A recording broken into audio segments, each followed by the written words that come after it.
Bien, nous allons nous accorder un entretien, une rencontre avec Alexandra Fixmer qui nous vient du Luxembourg.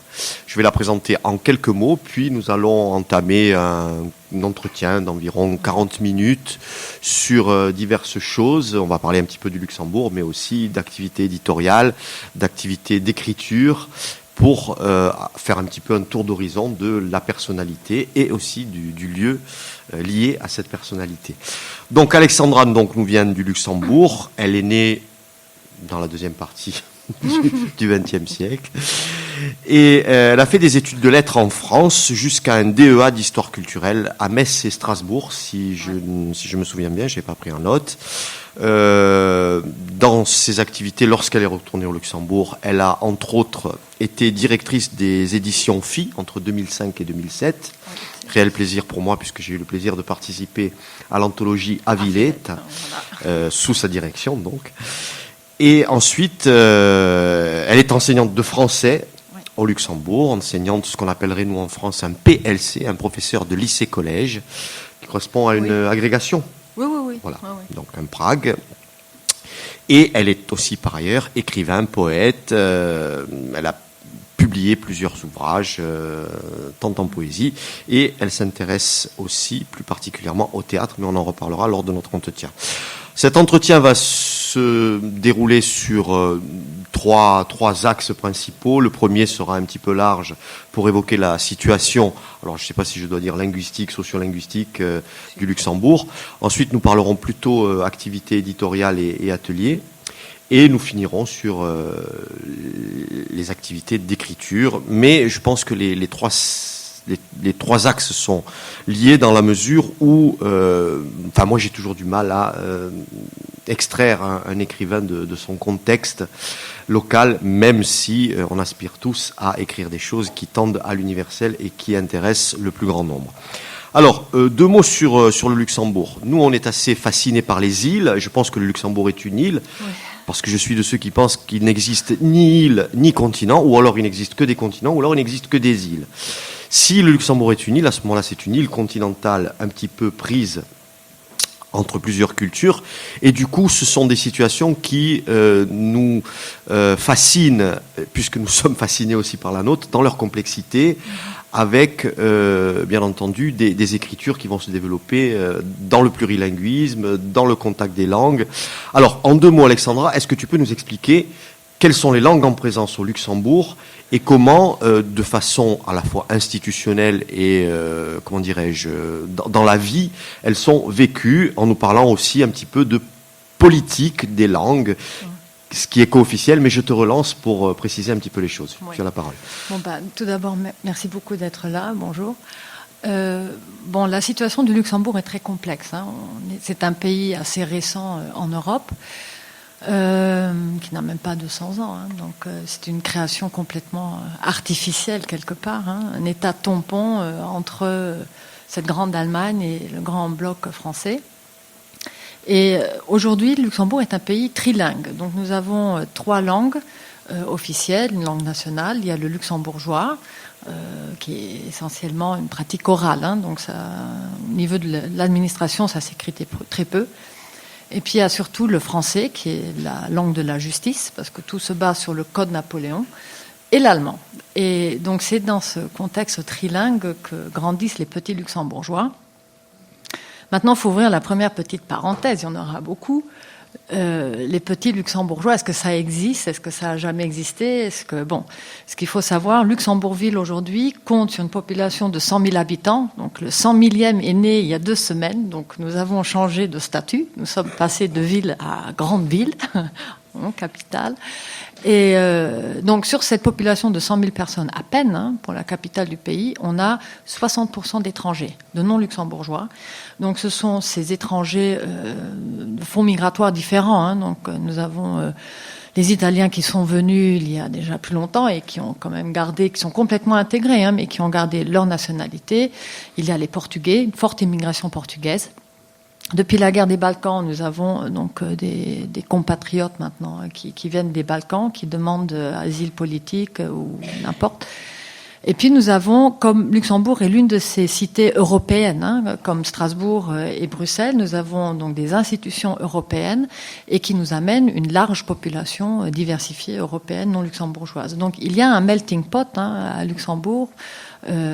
Donc la situation des langues est bien plus complexe que ce trilinguisme. Donc c'est véritable, c'est presque une tour de Babel. Donc moi je peux sortir de chez moi, je parle luxembourgeois à la maison en famille avec mes enfants.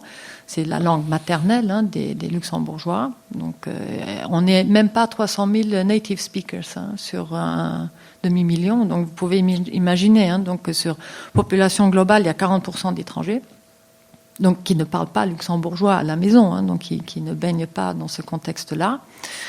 Donc, je peux sortir de ma maison le matin à 8h et ne pas parler un mot de luxembourgeois jusqu'à 6h du soir. Ça dépend de ce que je fais. Donc, si je vais faire mes cours, je vais parler en français parce que nous avons beaucoup de travailleurs frontaliers. Donc, à côté maintenant de ce fonds migratoire des gens qui restent à Luxembourg, même si c'est pour peu de temps, il y a ceux qui passent la frontière tous les jours. Donc, ils viennent des régions limitrophes, qu'elles soient allemandes, belges ou françaises, et qui viennent nourrir le marché du travail luxembourgeois et qui complexifie encore une fois et densifie le trilinguisme luxembourgeois. Voilà. Alors, question immédiate par rapport à nos propres angoisses, puisqu'on a aussi envie d'en savoir plus. Une des grandes angoisses de la Corse, c'est justement cette évolution démographique, qui fait que la Corse, ça n'est plus celle des années 60, ça n'est plus celle de 1900, mais ça devient, malgré le fait que ce soit une île, ça devient aussi une terre de plurilinguisme. Il faut savoir que la population corse a acquis a augmenté d'un tiers de sa population en une quarantaine d'années, sans changer son solde naturel. Donc, nous avons une très forte proportion d'étrangers. Alors, du point de vue de l'identité du Luxembourg, est-ce que, puisque c'est une nation indépendante, est-ce qu'on peut cultiver un sentiment national avec une telle hétérogénéité ? C'est très difficile parce que l'histoire du Luxembourg est très complexe dans la mesure où on était bien chez nous, mais on n'était jamais chez nous parce qu'on a toujours été traversé. Le Luxembourg, c'est un pays traversé par différentes cultures qui en plus se situe sur la frontière linguistique. Donc vous savez que l'Europe est divisée, qu'il y a comme un petit trait qu'on peut tracer entre les langues germaniques et romanes. Et donc Luxembourg est pile poil dessus. Donc le choix linguistique, parce que ça ajoute en plus, donc le choix linguistique est bien plus que le choix d'une langue, c'est l'inscription dans une ère culturelle, donc où tout bascule, donc c'est ou bien l'un ou l'autre et c'est difficile d'être des deux. Maintenant, il faut remonter un peu dans l'histoire, parce que Luxembourg apparaît pour la première fois dans la littérature vers l'an 953, je pense. Donc c'est Lucilien-Bourhoek, et c'est le lieu dit Lucilien, c'est simplement un petit château fort, mais qui appartenait au grand empire germanique. Donc c'était surtout une inscription, une appartenance à une ère germanique. Mais ensuite, on a eu différentes occupations. Donc il y a eu les Bourbons, il y a eu les Espagnols, il y a eu les Pays-Bas, il y a eu Louis XIV. Donc Luxembourg, ça aussi, il faut le dire, c'est très important, a été fortifié par Vauban. Et pendant longtemps, donc jusqu'à la moitié du XIXe siècle, Luxembourg, c'était la Gibraltar du Nord. Donc c'était une place forte, très très importante en Europe, donc un point stratégique militaire, si vous voulez. Et donc, bien qu'on ait été luxembourgeois, on a toujours été confronté à l'autre qui est venu nous imposer son architecture, un système politique, peu importe. Et donc, ce qui reste, et c'est comme moi je le comprends, parce que c'est une question qu'on se pose beaucoup à Luxembourg, mais c'est quoi être luxembourgeois ? C'est quoi la culture luxembourgeoise si je vais au-delà de ce que j'ai dans mon assiette. Donc, les luxembourgeois sont très gourmands. Donc, le plat national, c'est le collet de porc aux fèves, ou le pâté au Riesling, ou le petit vin de la Moselle. Donc, si je vais au-delà de ça, qu'est-ce qui me reste ? Qu'est-ce qui me différencie maintenant de mon voisin allemand, avec qui je partage la langue quand même, parce que le luxembourgeois à la base c'est un dialecte mosellan francique, donc qui vient de l'allemand, qui a beaucoup plus à voir avec l'allemand qu'avec le français. Qu'est-ce qui me différencie du français chez qui je vais acheter mon fromage, ma baguette, que j'importe aussi à Luxembourg, que j'apprécie, dont je lis la littérature. Et qu'est-ce qui me différencie de mon voisin belge, qui, jusqu'à Arlon et un peu plus loin, parle la même langue que moi. Et donc je pense qu'aujourd'hui, ce qui définit, c'est bête aussi, mais qui caractérise, qui rassemble les luxembourgeois, c'est cette langue, la pratique de la langue maternelle luxembourgeoise, cette tradition, cette transmission orale qui se fait dans la famille. Et il y a comme un sème d'unilinguisme, complètement paradoxal par rapport aux pays trilingues. Il y a dans la structure familiale luxembourgeoise, il y a un unilinguisme. Nous parlons luxembourgeois, Lützeburgisch. Wir schwatzen die ganze Zeit Lützeburgisch, wenn wir in Ordnung sind. Voilà, pour vous donner une petite idée. Et il faut noter aussi que le trilinguisme luxembourgeois, ce n'est pas un trilinguisme naturel, donc nous ne grandissons pas petits-enfants, nous ne grandissons pas dans différentes langues. Si nous sommes de famille luxembourgeoise, au début il y a le luxembourgeois, et ensuite les langues arrivent avec l'école. Donc c'est un trilinguisme appris. Donc, par exemple, les petits luxembourgeois ne sont jamais alphabétisés en luxembourgeois, mais en allemand. J'ai appris à lire et à écrire en allemand. Voilà. Et ensuite viendra le français 2 ans plus tard. Et ensuite viendra l'anglais, si on veut le latin. Et à la fin, on peut encore mettre de l'italien et de l'espagnol par-dessus. Ça, c'est quand je suis luxembourgeoise et que j'ai pas d'autre langue à la maison. Mais l'absence d'une autre langue, ça s'efface de plus en plus parce que nous avons des fonds migratoires, des familles qui se composent, par exemple, des jeunes gens qui reviennent de Paris et qui ont dans leur bagage la fiancée qui vient de Bretagne, qui va s'installer à Luxembourg, ou la fiancée qui vient de Grèce, qu'on va installer à Luxembourg aussi. Donc il y a une multiplication de langues et de cultures à Luxembourg. Oui. Quand est-ce qu'on a décidé que le luxembourgeois était une langue ? Parce que j'ai bien entendu que, en général, dans ces cas-là, on dit que le luxembourgeois, c'est un dialecte de l'allemand, on a du mal à différencier. Ensuite, vous êtes très proche du Platte, si je ne m'abuse. Oui, c'est du francique. C'est du Platte, C'est du Platte. Du francique lorrain, donc, il y aurait aussi des accroches où le territoire linguistique ne correspond pas tout à fait au territoire national. Oui. À quel moment a-t-on décidé que le luxembourgeois n'était plus un dialecte de l'allemand ? Parce qu'on a eu le même problème avec l'italien, et un jour on a décidé que c'était la langue corse et non plus un dialecte de l'italien. En 1984. D'accord. C'est très récent, alors que c'est la langue qu'on a toujours parlé là. On a des textes en luxembourgeois, en plate. On a une première vague de littérature qui date de la moitié du 19e siècle en luxembourgeois. Donc le premier texte littéraire luxembourgeois date de 1800, que je ne me trompe pas, 73. Donc c'est une langue, il y a une praxis langagière ancrée, mais la reconnaissance de cette langue vraiment à part entière et l'institutionnalisation est assez récente, c'est vrai. Et surtout, et là j'ai réfléchi un peu à cette question d'insularité, et ce qui me frappe quand je réfléchis maintenant par rapport aux luxembourgeois, ce qui à Arlon, donc première ville belge après la frontière, ou à Thionville, première ville française après la frontière, ou encore Trèves, première ville allemande après la frontière, est considéré comme le platte, le patois, le dialecte. Donc il faut savoir que le luxembourgeois se parle même jusqu'en sarre, donc on s'approche un peu de sarreguemite. Là, c'est un patois, on passe la frontière, ça devient une langue nationale officielle. Donc il y a une volonté vraiment d'installer quelque chose. Et en plus, il y a une mise en abîme de ce luxembourgeois, puisque comme le luxembourgeois de souche, donc la personne, le nombre rétréci, même de native speakers, à l'intérieur de la société luxembourgeoise, aujourd'hui, on a comme une cristallisation en plus, ces gens qui maîtrisent le luxembourgeois, qui sont nés là-dedans, qui le cultivent. Et donc c'est quelque chose qu'on va aussi retrouver dans la littérature, nécessairement. Mmh. Ouais. Ok, on aurait évidemment, on poursuivra un petit peu ces problématiques de langue, mais de façon peut-être un petit peu plus subjective ou sur le sujet lui-même. Les activités éditoriales, donc la littérature. Tu as donc été directrice des éditions Filles, et je voulais que tu nous en dises un petit peu plus sur tes activités éditoriales, et puis peut-être digresser non, aller aussi vers, je ne sais pas si elles sont liées, en tout cas il y a quelque chose qui apparaît très nettement, c'est cette envie de partager, d'animer, de travailler comme ça pour les autres. Donc comment ça se construit? Quoi, le projet le projet éditorial. Oui. À Luxembourg, l'édition, c'est pas un métier, c'est un choix de vie. Donc, mais je pense que dans les autres pays, ça doit être la même chose.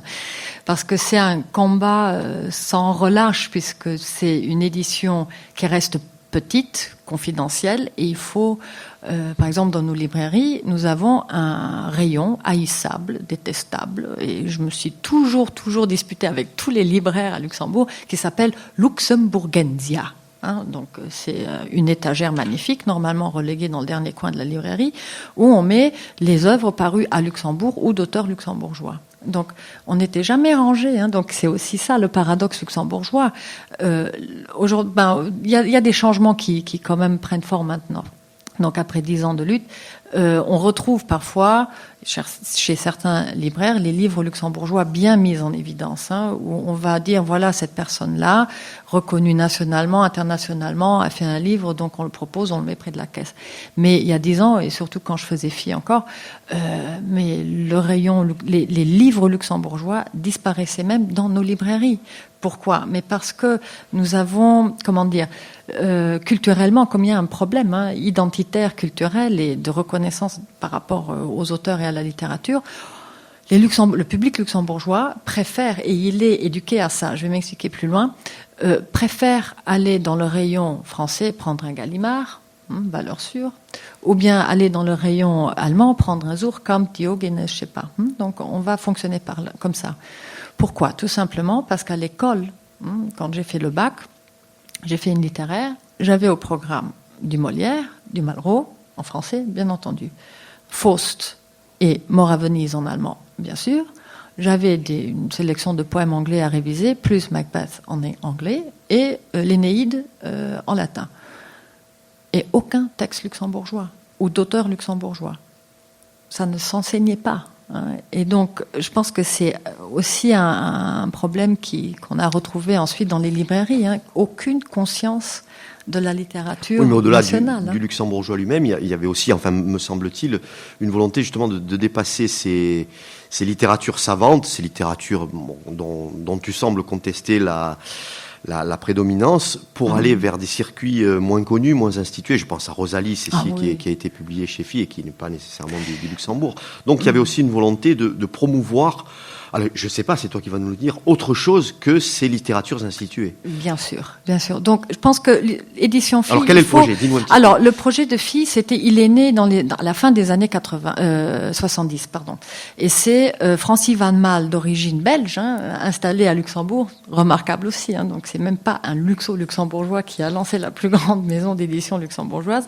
Donc qui, par passion, s'est dit, allez hop, je vais faire ça. Il a commencé par des sérigraphies. Et très vite, comme les auteurs luxembourgeois étaient en mal de maison d'édition, on s'est retrouvés autour. Et c'est lui qui a créé ensemble avec Roger Manderscheid, donc qui est décédé il y a 1 an, qui était le fondateur du roman luxembourgeois, en luxembourgeois. Donc qui a fait aussi bien de la langue et du pays un sujet et une langue littéraire, donc qui a élevé tout ça au-dessus de la langue de communication véhiculaire. Et donc très vite, il y a eu ces gens en mal, quelque part, d'expression, qui sont rassemblés. Et d'abord, on a fait Luxembourg. D'abord, on s'est occupé de publier ce qui était urgent de publier à Luxembourg pour donner corps à cette écriture. Et très vite, et je pense que c'est normal, pour un pays qui est tellement petit, et nous ne pouvons pas nous restreindre à rester nous, avec notre langue, parce que c'est un appauvrissement pour un pays aussi petit que le nôtre. Donc très vite, ça s'est ouvert. Et donc Luxembourg est aussi une terre de traduction. Donc comme on est sur cette frontière linguistique, et ce plurilinguisme a permis d'ouvrir les portes de l'édition à beaucoup de voix venues d'ailleurs. Maintenant, ce n'est que la collection de poésie qu'on a ouverte. Donc toutes les collections de prose, on les a gardées plutôt pour des auteurs luxembourgeois. Donc ça, c'était un choix délibéré, mais c'était ouvrir une voie en poésie et publier peut-être ceux comme les luxembourgeois, qui qui passait à travers des mailles du filet. Et quelle est la place du luxembourgeois en tant que langue dans tout ça? En poésie? Globalement. C'est difficile. En poésie, il n'y en a pas, sauf...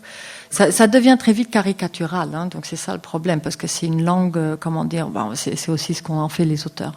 Mais le luxembourgeois, aujourd'hui, se retrouve beaucoup dans les proses, dans le roman. Donc il y a de grandes œuvres, mais c'est très critique. Alors c'est très paradoxal, parce que chez nous, en Corse, le signe patent d'une diglossie ou d'un caractère de minoration, c'est l'excès de poésie et l'absence de prose. Chez vous, ça allait être le contraire. Non.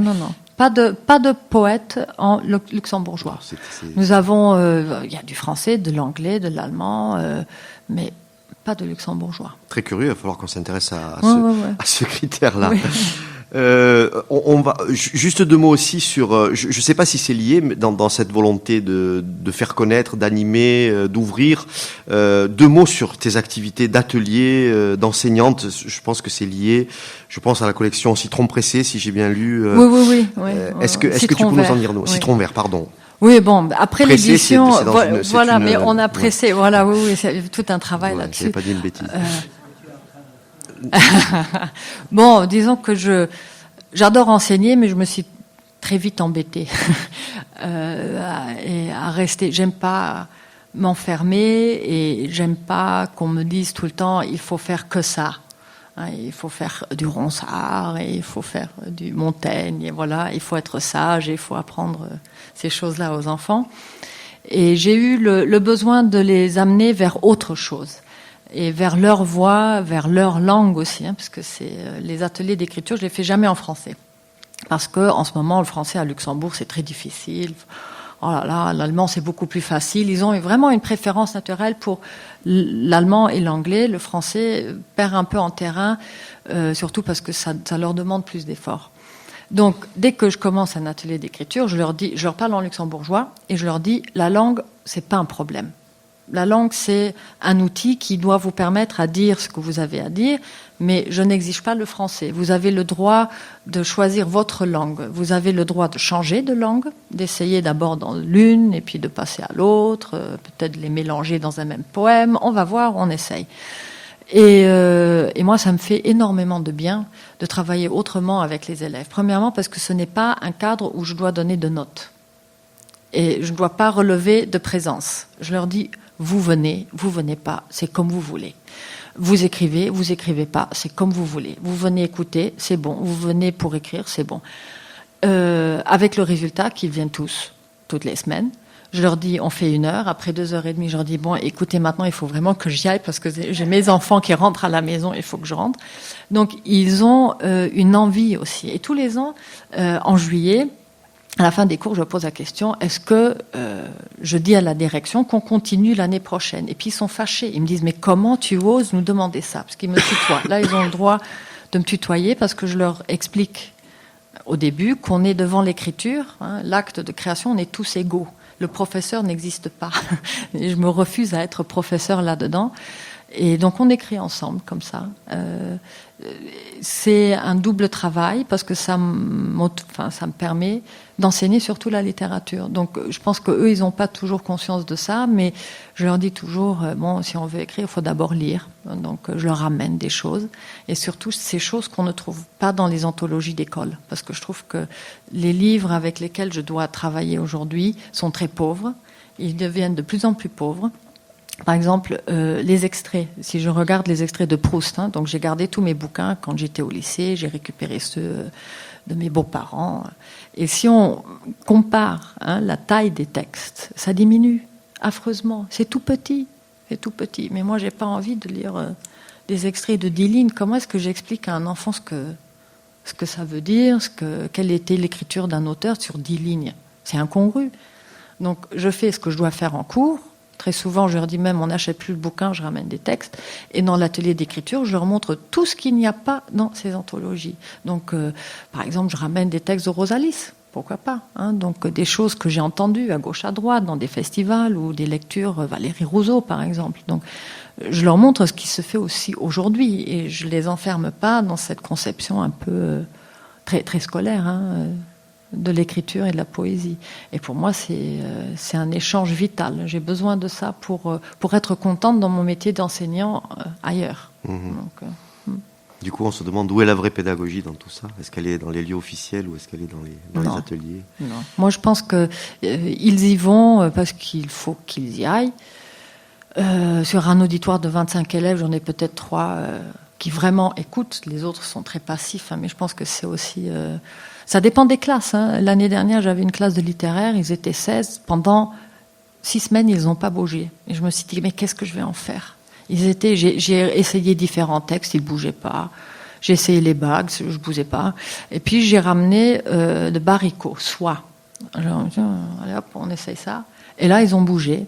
Et puis il y en a un qui me dit, Madame, vous ne pouvez pas nous donner à lire des choses comme ça. Et là, on pouvait travailler. Donc après 6 semaines, on a enfin pu commencer un travail pédagogique. Okay. On va passer à la dernière partie de l'entretien, puisque le temps est en cours. Alors moi, je te propose de t'entendre en corse, sur un texte traduit par Francesco Michele Dorazzo, que je vais lire, et ensuite tu nous donneras sa version originale en français.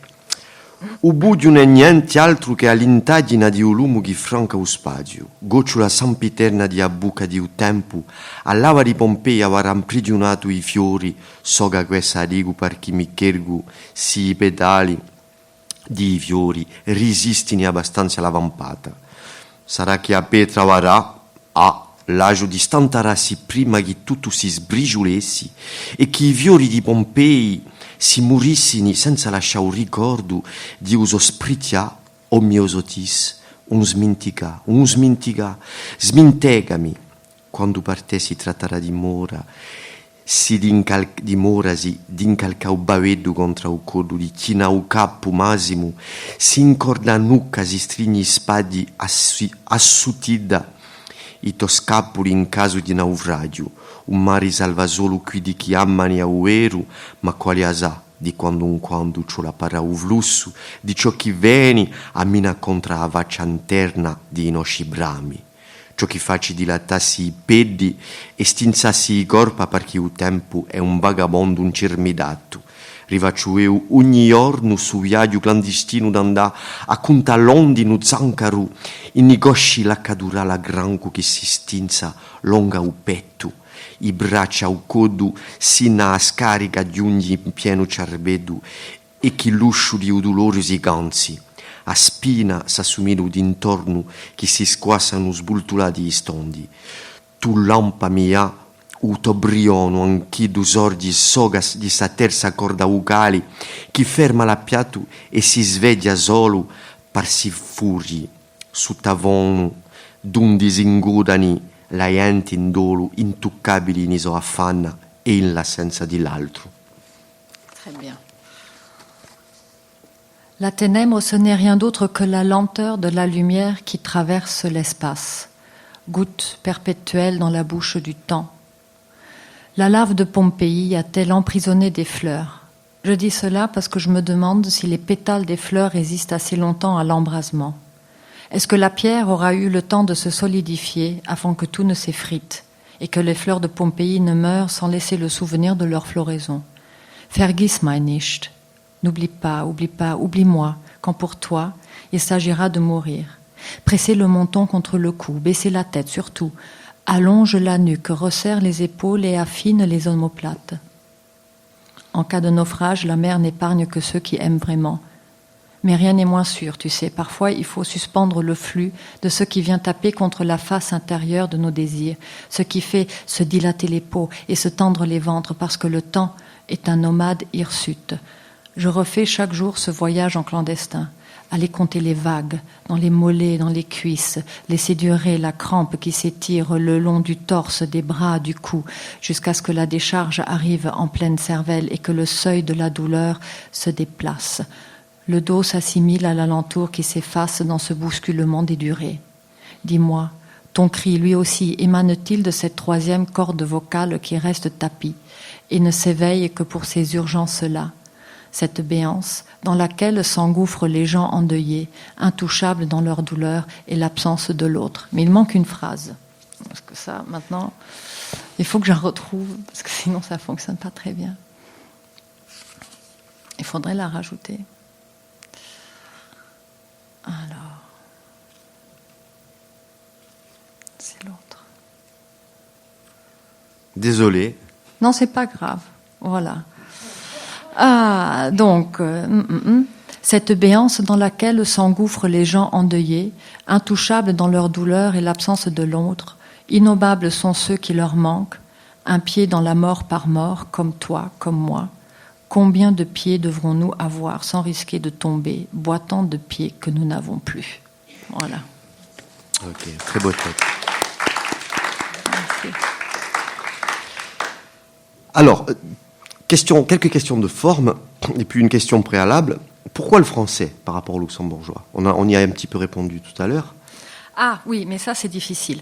Bon, à la maison on parlait luxembourgeois, tout en sachant que j'avais une grand-mère qui était lorraine, donc qui habitait en France, qui était supposée parler le français, mais avec qui je parlais le plate. Or, quand j'allais chez le boulanger, il fallait que je parle le français parce que lui, il venait de 3 villages plus loin, donc il parlait plus le plate. Bon. Donc le français n'était jamais loin. Par exemple, les enfants luxembourgeois, quand ils regardent la télé, petits, les dessins animés, c'est ou bien allemand ou bien français. Comme ma mère était d'origine française, bien qu'on ait parlé luxembourgeois, elle m'a mis instinctivement, tac, la télé française, parce que c'est ce qu'elle aurait mis. J'ai appris le français à partir de l'âge de 8 ans. Et je pense que très vite, j'ai compris que c'était ma langue, parce qu'elle me permet de penser. Je sais pas, c'est très difficile à expliquer quand on évolue dans un contexte où il y a beaucoup de langues. Ça m'arrive, par exemple, dans ce texte, il y a le mot vergiss mein nicht, qui est traduit... C'était ma deuxième question. Voilà. Donc, et là, on voit la complexité de ce bain des langues, finalement. Parce qu'en français, ou même encore, je l'ai entendu, on dit myosotis. Oui, c'est le bon mot de la fleur, c'est bien beau, mais c'est pas vergiss mein nicht. En allemand, ça veut dire quelque chose. Vergiss mein nicht, c'est mais ne m'oublie pas. Donc on offre cette fleur à l'amoureux en lui disant mais ne m'oublie pas, je suis là, je t'aime. Et donc tous mes livres, dans beaucoup de mes livres, il y a ce glissement des langues. Donc myosotis, c'est oui myosotis, mais en d'ailleurs, allemand. D'ailleurs, Dorat s'est contenté de myosotis, mais en hyper. Oui. Vraisemblablement. Oui, oui. Et c'est récurrent comme ça d'utiliser du plate ou du luxembourgeois dans mes textes. Ouais. Alors, quand je fais de la poésie, comment dire, il y a un glissement. Donc, je n'utilise pas de luxembourgeois. Je vais chercher dans beaucoup d'autres langues. Par exemple, le vers blanc. Donc là, on peut discuter. Vers blanc, c'est quoi vers blanc? Et puis même si on n'a que ce qu'on entend. Donc, qui vous dit que c'est vers VER? Ça pourrait être autre chose encore. Je suis très auditive, donc j'ai toujours besoin de rythme, de musique, de mots. Et il y a l'image, ça commence par l'image d'un bruit blanc. Mais en anglais, c'est quoi le bruit blanc? Mais c'est ce qu'il y a à la télé quand il n'y a plus rien. C'est le white noise. Et donc j'ai pris le white noise et je l'ai traficoté, j'en ai fait le bruit blanc. Je ne sais même pas si ça existe en français, le bruit blanc, quand on est... Oui, c'est différent, mais voilà, donc c'est comme ça que ça glisse chez moi. Donc j'ai entendu le white noise et je m'imagine le white noise et j'en fais le bruit blanc. Et ce bruit blanc, je vais le décliner jusqu'à ce que j'arrive au vers blanc, blank verse aussi en anglais. Donc, mais le vers blanc ici, c'est aussi le Dirophilaria, c'est ce vers blanc, donc l'animal qui se loge dans l'artère pulmonaire des chiens, donc qui tue les chiens.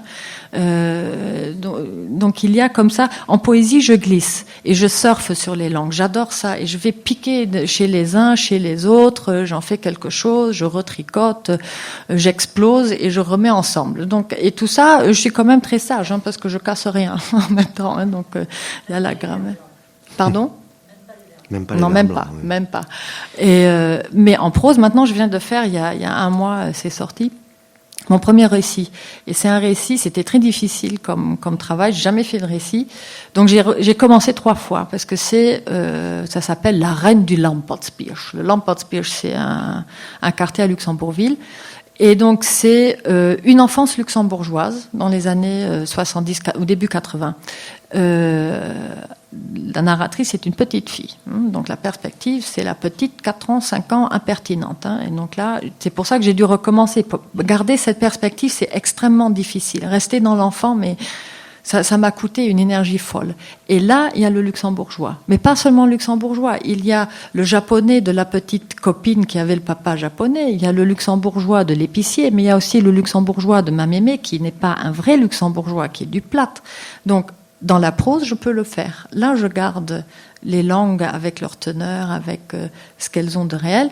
En poésie, non. Ça, je peux pas le faire parce que. Il y a juste une petite insertion. 2 mots sur la forme. C'est assez surprenant cette façon de filer. Quand je dis filer, c'est une vraie couture dans la mesure où c'est vraiment le lecteur qui construit sa prosodie, qui reconstruit le texte pour le recoudre dans son interprétation. Et moi, c'est la première fois que j'ai sûrement des lacunes sur d'autres auteurs, mais il y a quand même une démarche qui n'utilise pas la parataxe, qui construit quelque chose et qui le donne à recoudre au lecteur. Est-ce que tu peux nous expliquer un petit peu? Est-ce que c'est une démarche que tu as travaillée, qui est arrivée comme ça? Mais c'est tout à fait intéressant, je trouve, en termes de pavé. C'est pas du vers, c'est du pavé qui est livré comme ça en poésie. Tu peux nous en dire 2 mots? Bon. Je vais vous montrer. Donc, tout le livre fonctionne comme ça. Hein. Donc, c'est des pavés de texte. J'ai du mal à dire, je fais des poésies, ou je fais des romans, ou je sais pas. À la limite, c'est même pas important pour moi. Il y a une musique. Il y a un rythme. Il y a quelque chose qui m'emporte. Hein. Donc, et je pense que je veux pas m'enfermer. C'est aussi simple que ça. Je veux pas faire du poème pour faire du poème. Hein. Donc et faire des carrés. Ça m'autorise à faire du poème quand j'ai besoin de poème. Ça m'autorise à faire de la prose quand j'ai besoin de la prose. Et j'aime bien le borderline. J'aime bien le fil du rasoir. J'aime bien quand je fais pas attention que je m'écorche ou que je tombe. Et donc c'est un peu un travail d'équilibriste comme ça pour maintenir. Il n'y a plus de majuscule, il n'y a plus de ponctuation, il n'y a plus rien. Tout est filé. Tout est filé. Bon, Nid de poule, c'était une phrase. Hein. Donc Nid de poule, c'est mon premier bouquin. Publié chez Phi. Et ça, c'est une phrase. Donc, c'est un fou qui prend le bus, qui prend le train, peu importe. Hein. Donc, ça roule. Hein. Donc, c'est le mouvement. Il est tout le temps en mouvement. Et c'est une pensée. C'est une phrase. Mais qui dit où ça commence et est-ce que ça termine vraiment? Donc, c'est ça aussi mon problème. Où ça commence et où ça s'arrête. Je veux pas que ça s'arrête. J'aime bien quand ça commence, mais bon. Voilà. Est-ce que tu peux aller un petit peu plus loin, parce que je suis évidemment de ceux qui pensent que la forme et le fond ne sont pas à déconnecter. Oui. Est-ce que tu peux nous dire un petit peu quel est l'univers que tu proposes à travers cette œuvre qui est en cours et qui est loin d'être achevée, bien entendu?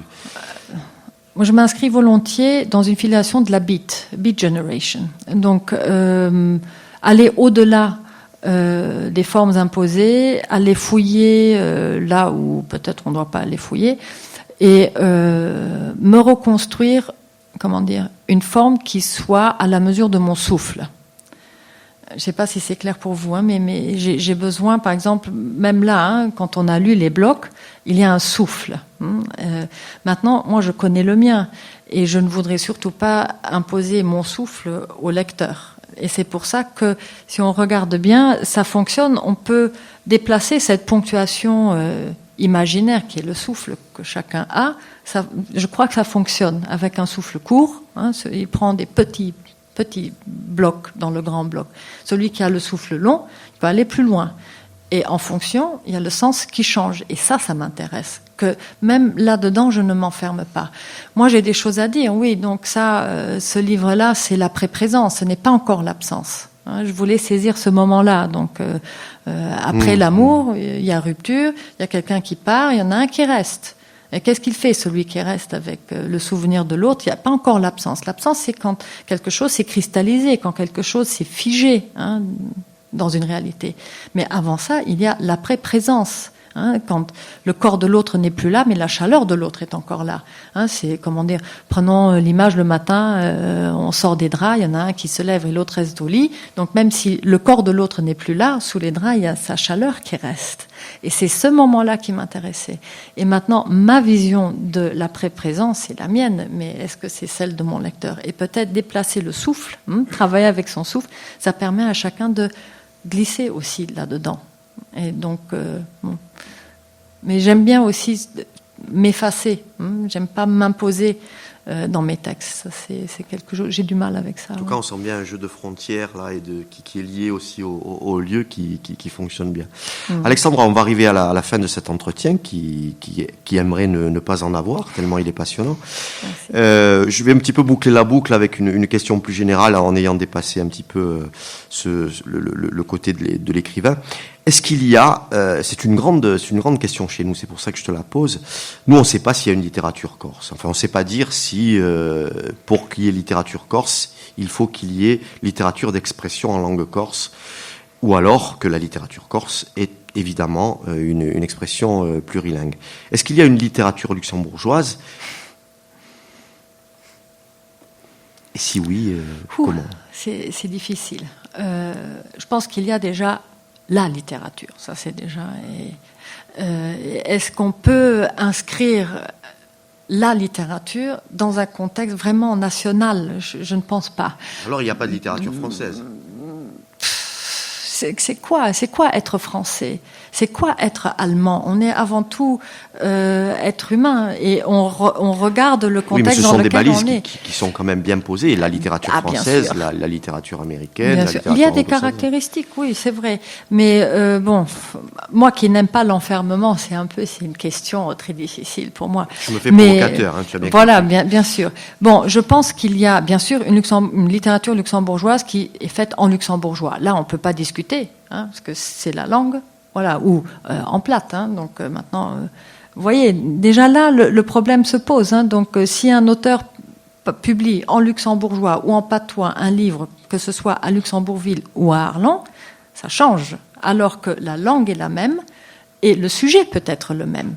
Dans un pays, on dit d'un côté de la frontière, on dit c'est la littérature luxembourgeoise. De l'autre côté de la frontière, on dit ah oui, non, mais ça c'est complètement régional. Et c'est pour ça que j'ai du mal à répondre à cette question. Maintenant, ce que je vois dans ce que font les auteurs luxembourgeois, oui, il y a le thème, il y a le lieu Luxembourg dans la littérature, il y a le thème de l'altérité qui revient beaucoup. Donc, on a par exemple Jean Portante qui parle beaucoup de l'altérité, qui en a fait cette étrange langue, donc qui va même jusqu'à réinventer une langue où se sédimentent différentes langues. Donc au-dessus du luxembourgeois, il y a le français, il y a l'allemand, l'anglais, et en dessous, il y a un italien, et tout ça, ça donne quelque chose qui ressemble au français, mais qui n'est pas vraiment du français. Il y a des thèmes luxembourgeois, donc qui je suis, moi, dans mon petit pays. Et très souvent, il y a une définition quand même négative par rapport aux autres pays. On sait tout ce qu'on n'est pas, mais on a du mal à savoir ce qu'on est en définitive. Donc, il y a littérature. Maintenant, pour savoir si c'est vraiment de la littérature luxembourgeoise, j'ai du mal à répondre à cette question-là. Nous l'avons tous. La question n'appelait pas vraiment de réponse, mais de la spéculation, comme tu l'as très bien fait tout au long de cet entretien. Enfin, en tout cas, moi, je te remercie parce qu'on en sait beaucoup plus, et sur le Luxembourg, et bien entendu, sur tes activités et sur l'écrivaine. Merci encore. Merci beaucoup. Merci.